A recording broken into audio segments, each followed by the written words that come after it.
اچھا، دو الفاظ ہیں، خوبصورتی اور یتیمی۔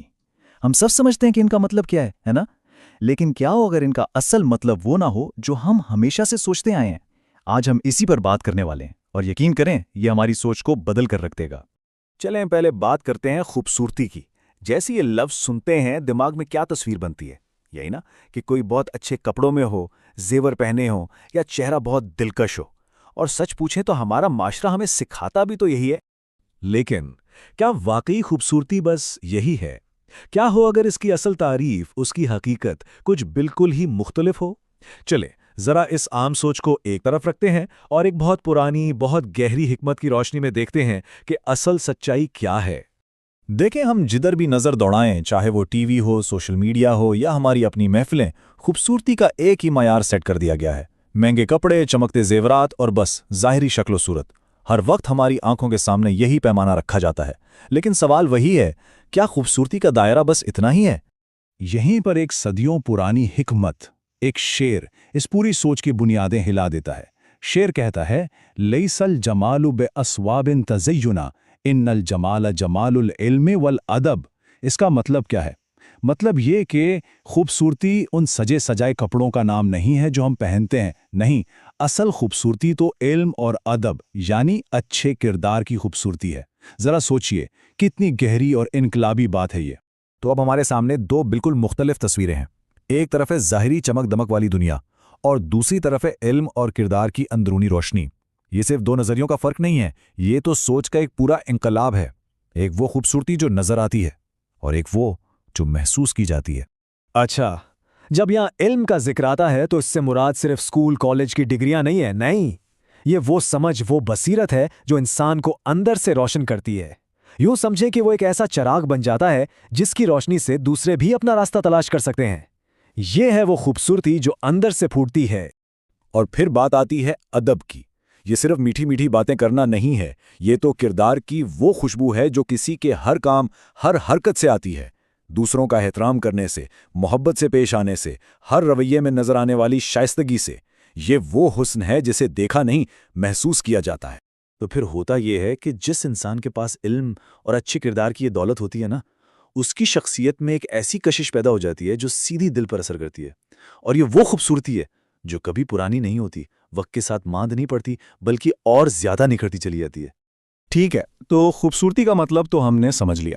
اب اسی طرح کا ایک اور لفظ ہے یتیم۔ اس لفظ کو بھی ہم اکثر صرف ایک ہی معنی میں لیتے ہیں۔ چلیں دیکھتے ہیں کہ وہی قدیم حکمت اس لفظ کے معنی کو کیسے بدل دیتی ہے اور ہمیں ایک بہت بڑے نقصان کے بارے میں سوچنے پر مجبور کرتی ہے۔ یقیناً جیسے ہی ہم یتیم کا لفظ سنتے ہیں، دل میں ایک ہمدردی اور افسوس کا احساس جاگتا ہے۔ فوراً خیال اس بچے کا آتا ہے جس نے اپنے والدین کو کھو دیا ہو، اور اس میں کوئی شک نہیں کہ یہ زندگی کے سب سے بڑے صدموں میں سے ایک ہے۔ لیکن یہاں بھی وہی حکمت ہمیں ایک جھٹکا دیتی ہے اور ایک بہت بڑی محرومی کی طرف ہماری توجہ دلاتی ہے۔ کہا جاتا ہے، لیس الیتیم الذی قد مات والدہ ان الیتیم یتیم العلم والادب، یعنی اصل یتیم وہ نہیں جس کے والد کا انتقال ہو گیا ہو، بلکہ حقیقی یتیم تو وہ ہے جو علم اور اچھے کردار کی دولت سے محروم ہے۔ کمال کا نکتہ ہے نا؟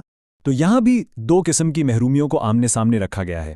ایک طرف والدین کو کھونے کا غم ہے جو بہت بڑا ہے، لیکن وقت کے ساتھ اس کا زخم بھر بھی سکتا ہے۔ لیکن دوسری طرف علم اور کردار کی محرومی ہے۔ یہ ایک ایسا خلا ہے جو انسان کو اندر ہی اندر کھوکھلا کر دیتا ہے، اور شاعر کے نزدیک یہی اصل اور سب سے بڑی محرومی ہے۔ دیکھیں، والدین کا اس دنیا سے چلے جانا ایک بہت بڑا سانحہ ہے، اس میں کوئی شک نہیں۔ لیکن یہ زندگی کا خاتمہ نہیں ہوتا۔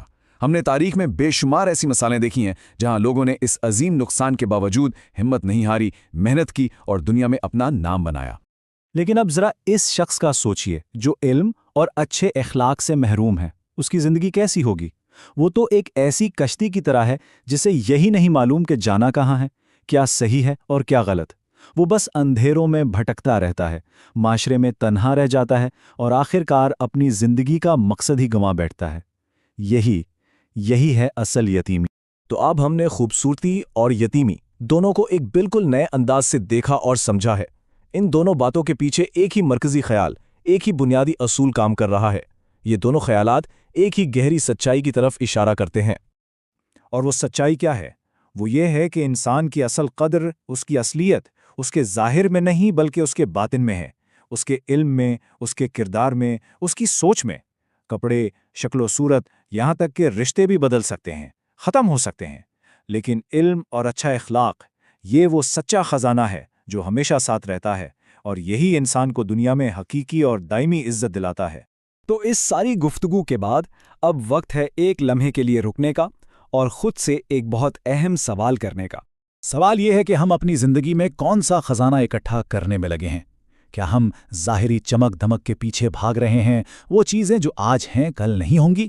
یا پھر ہم علم اور اچھے کردار کا وہ لازوال خزانہ جمع کر رہے ہیں جو ہمیشہ ہمارا ساتھ دے گا؟ اس سوال کا جواب ہی ہماری زندگی کی اصل حقیقت ہے۔